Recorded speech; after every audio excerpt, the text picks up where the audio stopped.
Head lines آپ جان چکے ہیں، بڑھتے ہیں تفصیلات کی جانب۔ سب سے پہلے خبر شامل کریں گے حافظ آباد سے۔ ڈی پی او حافظ آباد ڈاکٹر رضوان احمد خان کے خصوصی احکامات پر افسران و جوانوں پر مشتمل ایک اینٹی رائٹ یونٹ تشکیل دے دیا گیا۔ اینٹی رائٹ یونٹ کو پنجاب پولیس کے ماسٹر ٹرینر سے عارف شہید پولیس لائن حافظ آباد میں باقاعدہ ٹریننگ کروائی گئی ہے۔ اینٹی رائٹ فورس کو جدید طرز کی اینٹی رائٹ کٹ اور دیگر سامان مہیا کیا گیا ہے۔ ڈی پی او ڈاکٹر رضوان احمد خان کا کہنا ہے کہ اینٹی رائٹ فورس کا مقصد کسی بھی لا اینڈ آرڈر صورتحال مؤثر انداز سے نمٹنا ہے۔ اینٹی رائٹ فورس ہر وقت پولیس لائن میں کسی بھی ایمرجنسی لا اینڈ آرڈر صورتحال فوری رسپانس دیں گے۔ گجرانوالہ تھانہ قلعہ دیدار سنگھ کے علاقہ محلہ عباس پورہ میں دو گروپوں میں فائرنگ کے نتیجے میں 4 بچوں کا باپ جاں بحق اور ایک راہگیر شدید زخمی ہو گیا۔ اطلاع ملنے پر پولیس نے موقع پر پہنچ کر نعش کو پوسٹ مارٹم کے لیے بھجوا دیا۔ ایس ایچ او تھانہ قلعہ دیدار سنگھ کا کہنا تھا کہ مقدمہ درج کر لیا گیا ہے اور ملزمان کی گرفتاری کے لیے چھاپے مارے جا رہے ہیں، جلد ہی ملزمان کو گرفتار کر لیں گے۔ اوسطا محمد میں نامہ آل سندھ بلوچستان شہید سردار رستم خان جمالی کرکٹ ٹورنامنٹ کا انعقاد کیا گیا، جس کا فائنل میچ شہید رستم خان جمالی کرکٹ کلب اوسطا محمد اور فدا حسین حجوانی کرکٹ کلب کے درمیان کھیلا گیا، جو فدا حسین حجوانی کرکٹ کلب نے اپنے نام کر لیا۔ ٹورنامنٹ کے مہمان خاص صوبائی وزیر میر عمر خان جمالی، سردار فیصل خان جمالی، میر مظفر خان جمالی، میر زبیر خان جمالی اور میر حسن خان جمالی نے خطاب کرتے ہوئے کہا کہ دونوں ٹیموں نے بہترین کھیل کا مظاہرہ کیا ہے، جیتنے والی ٹیم کو مبارک ہو۔ انہوں نے کہا کہ جس شہر کے گراؤنڈ آباد ہوتے ہیں اس کے شہر اور میخانے ویران ہوتے ہیں۔ نوجوان کھیل کے ساتھ ساتھ تعلیم پر بھی اپنی توجہ رکھیں۔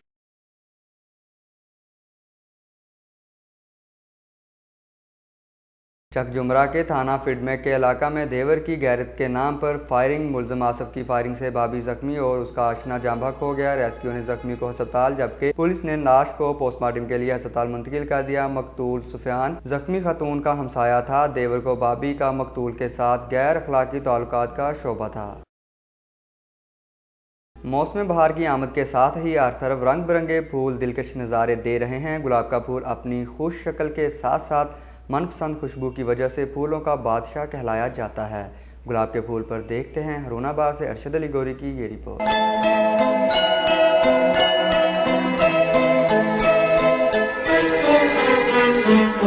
گلاب کا پھول محبت کی علامت سمجھا جاتا ہے۔ اس کے شوق رنگ جذبات کے اظہار کا مؤثر ذریعہ ہے۔ جب گلاب شاعری میں آتا ہے تو شاعر اسے محبت کی ڈوریوں میں پرو کر اپنی الفت کا اظہار کرتے ہیں۔ جب طبیب کے ہاتھ میں آتا ہے تو وہ اسے کشیدہ کر کے انسان کے فائدے کے لیے دعائیں تیار کرتا ہے۔ گلاب کا پھول اپنی خوش شکل اور من پسند خوشبو کی وجہ سے پھولوں کا بادشاہ کہلاتا ہے۔ اس کی کاشت پوری دنیا میں مختلف ناموں سے کی جاتی ہے۔ گلاب کی 100 سے زائد اقسام ہیں، حتیٰ کہ گلاب پھول کا تصور ذہن میں آتے ہی ایک مسحور کن احساس سرایت کرنے لگتا ہے۔ مگر یہ پھول کبھی کسی کے گلے کا ہار بنتے ہیں تو کبھی کسی کے کلائی کا کنگن، کبھی کسی کے بالوں کا جوڑا اور کبھی گلاب کے پھول کو پتیوں کی شکل اختیار کرنا پڑتی ہے۔ انسان کا پھولوں سے رشتہ اس کے پیدا ہونے سے لے کر رخصت ہونے تک رہتا ہے۔ گلاب کے پھول آج بھی اپنے رنگوں اور خوشبوؤں سے انسان کا خیر مقدم کرتے ہیں۔ کیمرہ مین لالا اقبال کے ساتھ ارشد علی گوری، ہارون آباد۔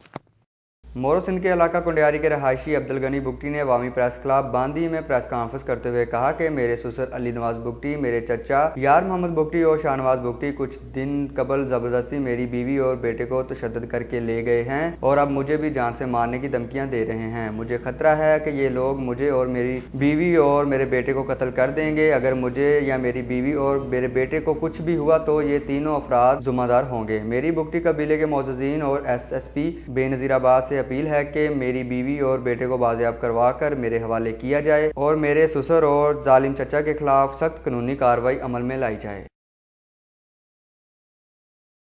ڈپٹی کمشنر منڈی بہاؤالدین طارق علی بسرا نے اراضی ریکارڈ سینٹر کا دورہ کیا اور رجسٹری زمینوں کے اندراج، انتقالات اور فرد کے حصول کے علاوہ صفائی ستھرائی، افسران اور سٹاف کی حاضری اور دیگر شعبوں کا جائزہ لیا۔ انہوں نے اے ڈی ایل آر کی عدم موجودگی کا نوٹس لیتے ہوئے انہیں پینڈنگ فائل کے ساتھ ڈپٹی کمشنر آفس میں پیش ہونے کی ہدایت کی۔ انہوں نے سائلین سے ان کے مسائل دریافت کر کے ان کو موقع پر حل کرنے کے احکامات جاری کیے۔ انہوں نے افسران کو ہدایت کی کہ سائلین کے رش کو کسی صورت بڑھنے نہ دیا جائے اور سائلین کو بار بار اراضی امراضی سینٹر آنے کی دقت سے بچانے کے لیے سائلین کی درخواستوں کو میرٹ پر ہی فوری طور پر حل کیا جائے۔ بعد ازاں ڈپٹی کمشنر نے نئے تمیز شدہ رورل ہیلتھ سینٹر مرالہ اور بنیادی مراکز صحت مرالہ کا دورہ کر کے مختلف رومز، ادویہ اسٹور، ایمرجنسی وارڈ، حاضری اور دیگر شعبوں کے علاوہ تمیز شدہ رہائش گاہوں کا بھی معائنہ کیا۔ انہوں نے ڈی او بلڈنگ اور صحت کے افسران کو نئے RHC کی چھتوں کی صفائی اور وہاں پر تعمیر شدہ تمام عمارتوں کی خصوصی دیکھ بھال کا بھی حکم دیا۔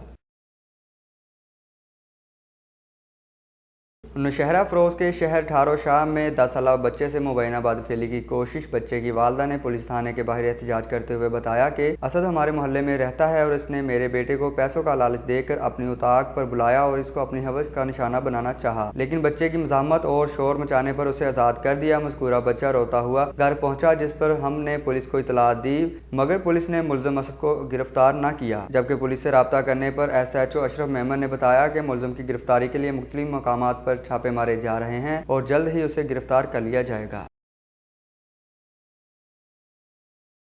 افسوسناک خبر شامل کریں گے فیصل آباد سے، جہاں پر 22 سالہ نوجوان سائزنگ مشین میں آ کر جاں بحق ہو گیا۔ 22 سالہ نوجوان احمد گجر عبداللہ سائزنگ مشین پر کام کر رہا تھا کہ قمیض مشین میں پھنس گئی اور وہ موقع پر ہی جاں بحق ہو گیا۔ حادثہ ہیلتھ اینڈ سیفٹی نہ ہونے کی وجہ سے پیش آیا۔ مزدوروں کا کہنا ہے کہ ڈیوٹی کے دوران باقاعدہ یونیفارم ہونا چاہیے تاکہ ایسے حادثات سے ہماری زندگی محفوظ رہے۔